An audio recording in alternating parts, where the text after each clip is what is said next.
Breaking news చూస్తున్నాం. గొర్రెల scam పై నమోదైన ఎఫ్ఐఆర్ ను కొట్టేయాలంటూ పశుసంవర్ధక శాఖ అసిస్టెంట్ డైరెక్టర్ కేశవసాయి హైకోర్టును ఆశ్రయించారు.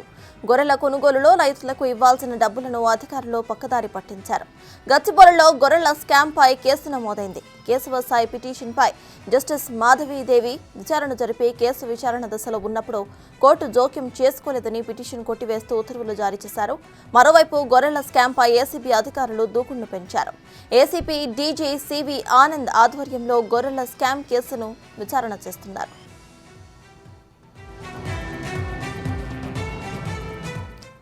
గొర్రెల స్కామ్ పై నమోదైన ఎఫ్ఐఆర్ ను కొట్టేయాలంటూ ఇక్కడ అసిస్టెంట్ డైరెక్టర్ కేశవసాయి హైకోర్టును ఆశ్రయించారు. దీనిపై మరిన్ని డీటెయిల్స్ ను మా ప్రతినిధి సురేష్ అందిస్తారు. సురేష్, చెప్పండి, ఈ పిటిషన్ అయితే కొట్టేసినట్టు కూడా తెలుస్తోంది. సో ప్రెజెంట్ దీనిపై మీ దగ్గర ఉన్న అప్డేట్స్ ఏంటి? గొర్రెల కొనుగోలులో కాంట్రాక్టర్లు అధికారులు కూడా కుమ్మక్కైపై దాదాపు 2,10,00,000 రూపాయలు పక్కదారి పట్టించడం జరిగింది. ఇదే ఘటన పైన గచ్చిబౌలి పోలీస్ స్టేషన్ లో ఫిర్యాదు చేయడం జరిగింది. రైతులు దీనిపైన కేసు నమోదు చేశారు. ఆ కేసును ఏసీబీకి బదలాయించడం జరిగింది. ఏసీబీలో కూడా మరో కేసు నమోదు చేసి విచారణ జరుపుతున్నారు. ఈ రోజు కానీ రేపు విచారణకు పిలిచే అవకాశం కనిపిస్తుంది. దీనితో తరుణంలోనే ఈ పశుసంవర్ధక అసిస్టెంట్ డైరెక్టర్ కేశవసాయి గచ్చిబౌలిలో నమోదైన కేసు ఎఫ్ఐఆర్ ఏదైతుందో దాన్ని కొట్టివేయాలంటూ కూడా కోర్టును ఆశ్రయించడం జరిగింది. నిన్న విచారణ జరిపిన కోర్టు కేసు దర్యాప్తు దశలో ఉన్నప్పుడు కోర్టు జోక్యం చేసుకోలేదని చెప్పేసి కూడా వీరు వేసిన పిటిషన్ ని కొట్టివేయడం జరిగింది.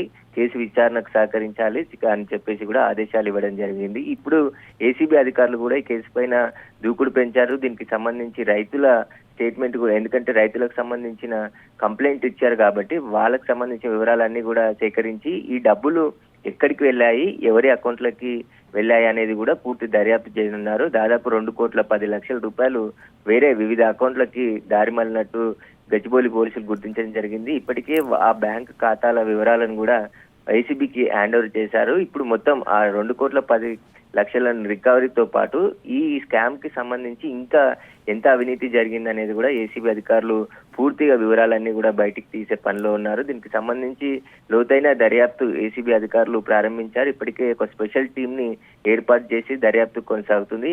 ఏసీబీ డీజీ సివి ఆనంద్ ఆధ్వర్యంలోనే ఈ కేసు అంతా కూడా మానిటరింగ్ జరుగుతుంది. దీనికి కావాల్సిన ఇన్పుట్స్ అన్నిటిని కూడా గచ్చిబౌలి పోలీసులకు సంబంధించి విచారణలో తెలిసిన అన్నిటిని కూడా సేకరించడం జరిగింది. దానితో పాటు ఈ గొర్రెల స్కామ్ కి సంబంధించి మొత్తం 600 కోట్ల రూపాయలు ఖర్చు చేశారు. ఇప్పటి వరకు ఎంతవరకు లబ్ధి పొందారు లబ్ధిదారులు, అసలు ఎంత నిధులు పక్కదారి పట్టాయనేది కూడా ఏసీబీ అధికారులు పూర్తి విచారణ జరపనున్నారు.